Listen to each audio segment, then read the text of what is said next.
ouviram antes. Nunca ouviram antes. Pode ser que até conheça o texto, porque o texto é conhecido, mas o teor da mensagem, muito provável que você nunca tenha ouvido antes. Vamos lá? Mateus 14. Os que já encontraram, digam amém.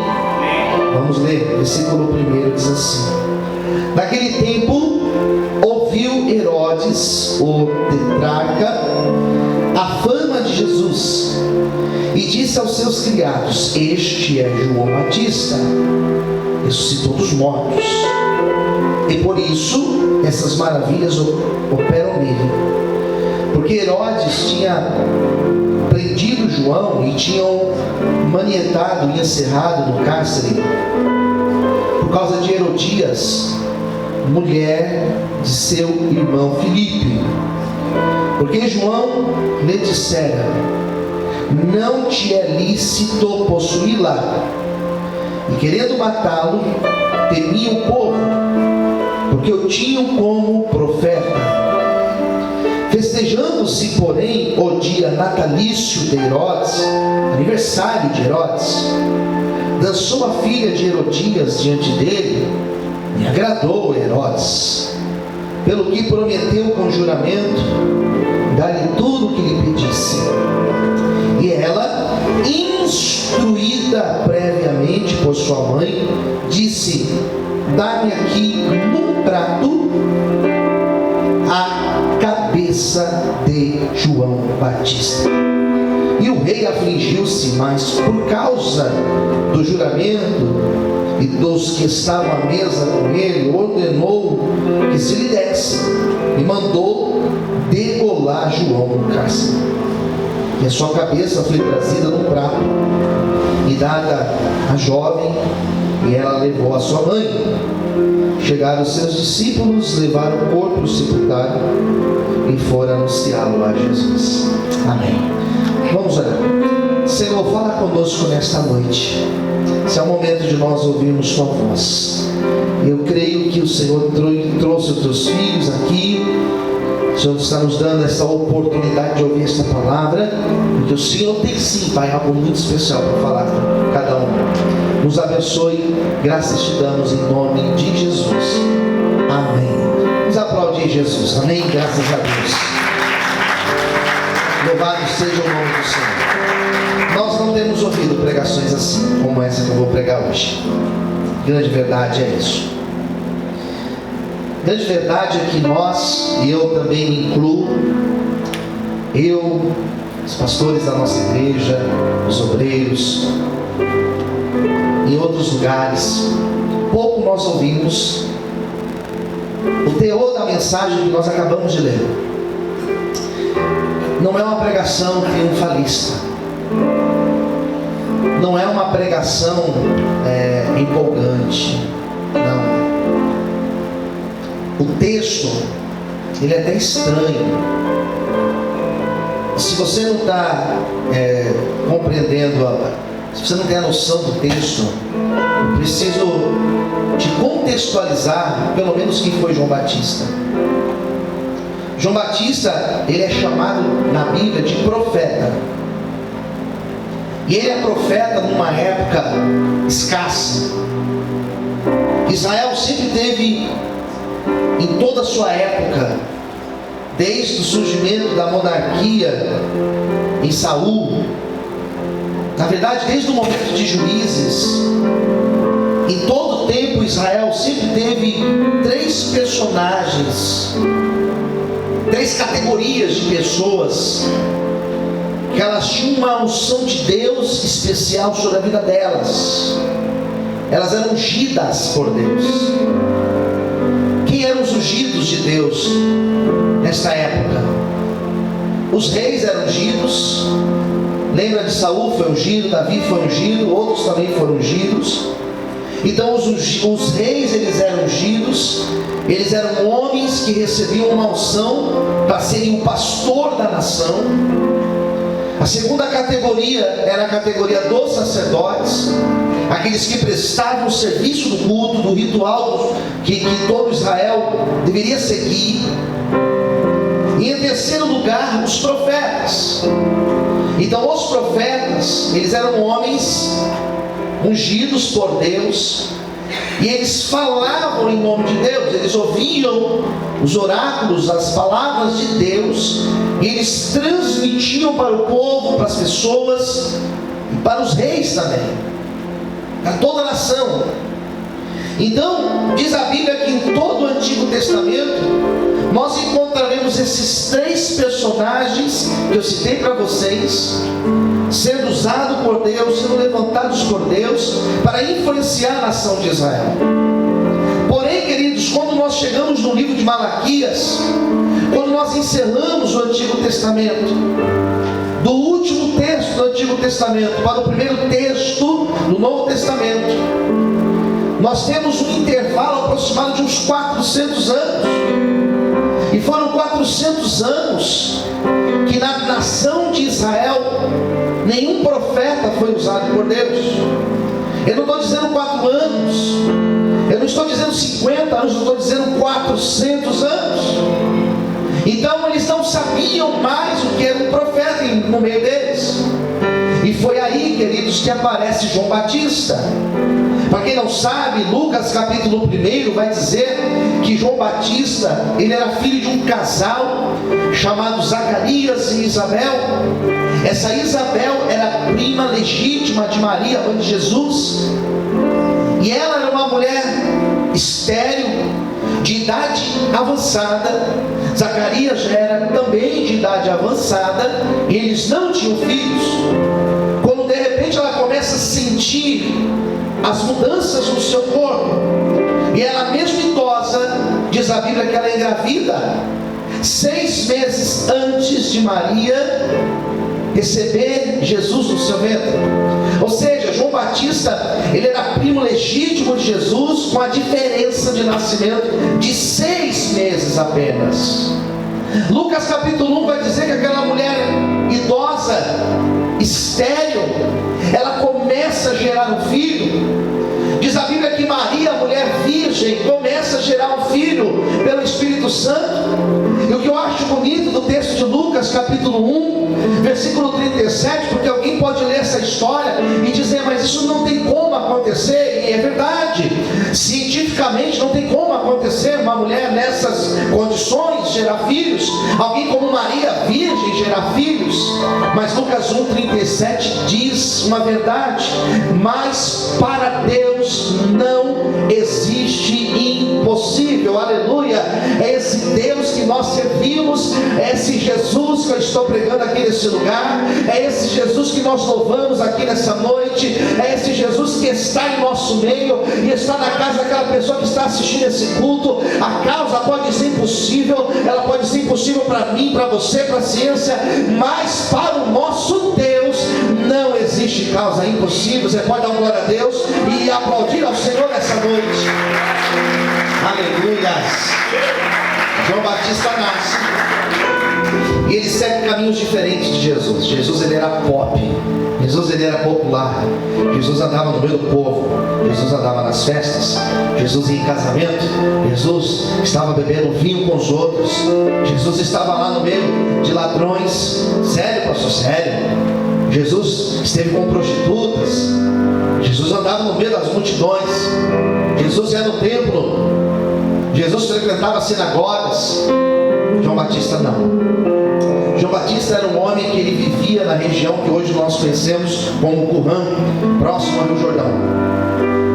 João Batista, ele vivia como os monges vivem hoje, isolados, afastados do povo. João Batista, ele entra num grupo chamado de essênios, e os essênios eram um grupo que vivia realmente separado.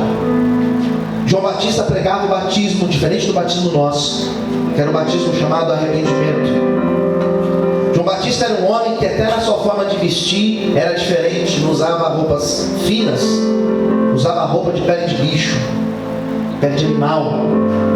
João Batista não se alimentava como qualquer pessoa comum se alimenta. João Batista comia gafanhoto com mel silvestre.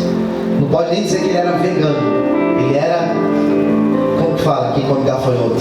Doido, né? Não sei como que se chama. Mas ele comia gafanhoto mesmo. E tinha uma refeição diferente, tinha um modo de vida diferente. E principalmente ele tinha uma pregação diferente. João Batista era um pregador de uma pregação só.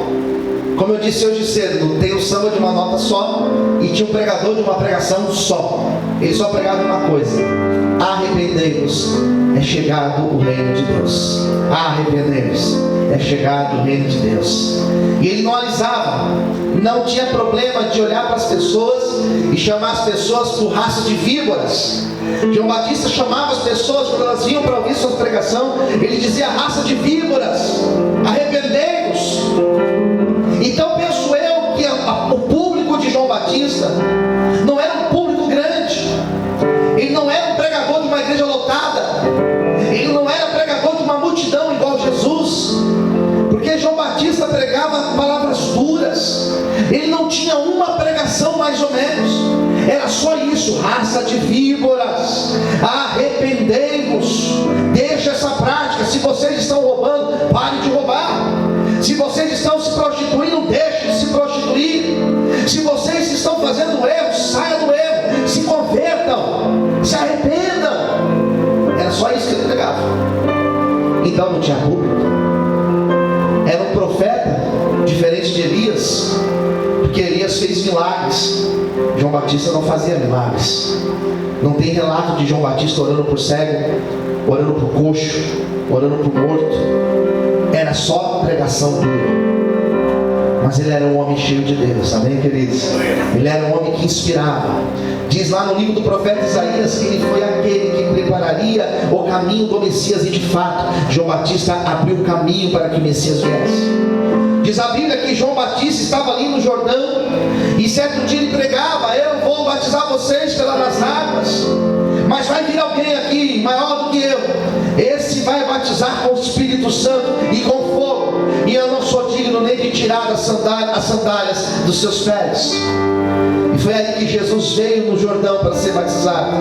E quando Jesus veio, João Batista não queria batizar Jesus, porque João Batista sabia que ele era o Cordeiro de Deus que tira o pecado no mundo. João Batista sabia que ele era perfeito e não tinha pecado para se arrepender.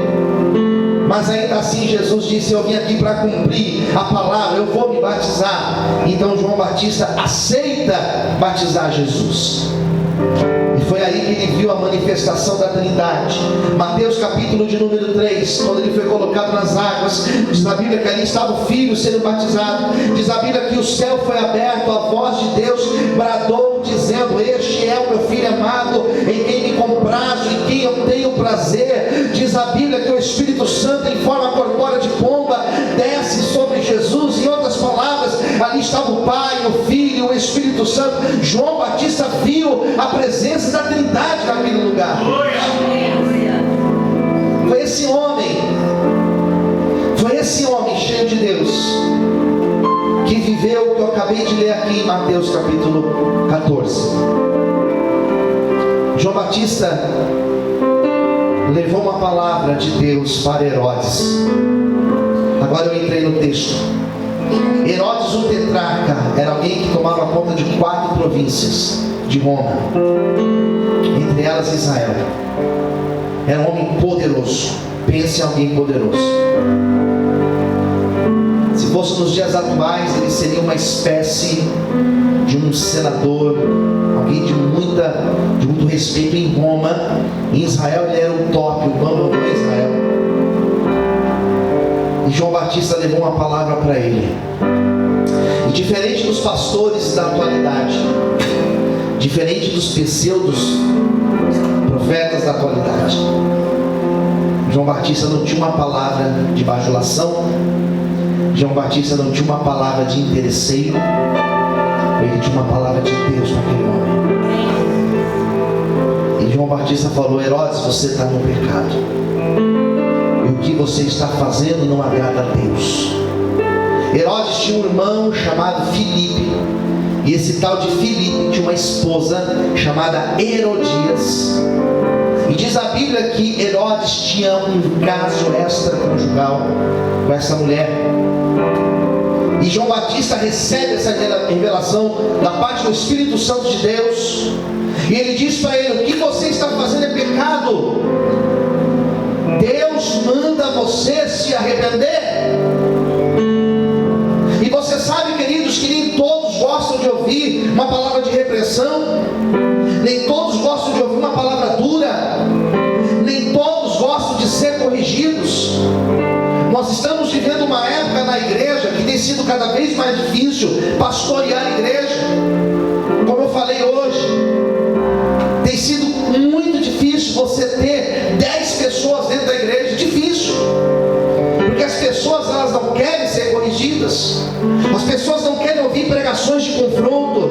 Elas querem ouvir a mensagem que vai massagear o seu ego. Continue assim, permaneça desse jeito. Jesus te ama desse jeito, e isso é mentira. Jesus ama sim eu e você, mas Ele não morreu na cruz para a gente continuar do mesmo jeito. Ele morreu na cruz para regenerar o homem do pecado, para tirar o homem da condição de pecador e dar a ele relacionamento com Deus. Jesus te ama do jeito que você é, sim, pode ser que Ele te ama, mas Ele quer transformar a tua vida, Ele quer te regenerar, Ele quer te fazer um novo homem, uma nova mulher na presença dEle. Ou então a cruz foi por acaso, a cruz foi sem sentido, então o seu sacrifício não faz sentido algum, se é para ficar do mesmo jeito. Ele venceu o pecado para a gente também vencer o pecado na presença dEle. Mas quando Ele trouxe essa palavra, diz a Bíblia que Herodes mandou prendê-lo.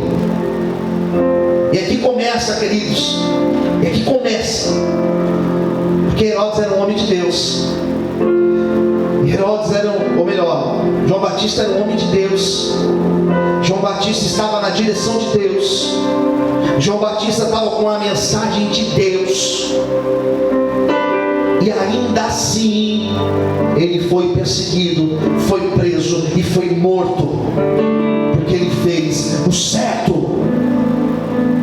Cadê o triunfo aqui, pastor, na mensagem? Não tem triunfo, queridos.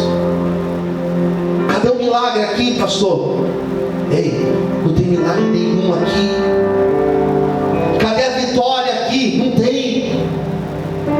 Cadê a dupla honra aqui, pastor, que a gente ouve tanto na igreja? Não tem dupla honra aqui nesse texto, não tem. Por isso que nós não pregamos isso. Por isso que a gente quer pregar o evangelho que não existe. Qual que é o evangelho que não existe? É o evangelho que Deus vai realizar todas as suas vontades. Mentira, não vai. Não vai realizar todas. Ele vai realizar aquilo que está no coração dele para a nossa vida. Você, querendo ou não, será feita a vontade de Deus na minha vida e na tua vida. Talvez a tua vontade não era nem estar aqui, talvez a tua vontade não era nem ter se convertido, mas a vontade de Deus foi alcançar e resgatar a tua vida, e a vontade dele será feita na nossa vida. Você, querendo ou não,